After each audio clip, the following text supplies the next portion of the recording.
বন্ধুরা, আসসালামু আলাইকুম। আজকে আমরা দেখতে চলেছি আপনি ঘরে বসে কিভাবে খুব সহজভাবে একটি আতশবাজি তৈরি করতে পারেন। দয়া করে এটা কেউ সিরিয়াসলি নেবেন না।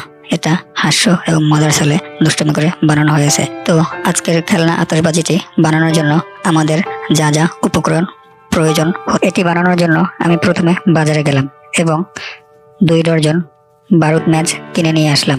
সাথে নিয়ে আসলাম একটি মোম এবং কিছু সর্বশেষ উপকরণটি নিলাম একটি কয়েলের বক্স, কারণ আমরা জানি কয়েলের বক্সগুলো সাধারণত শক্ত কাগজ দিয়ে বানানো হয়ে থাকে।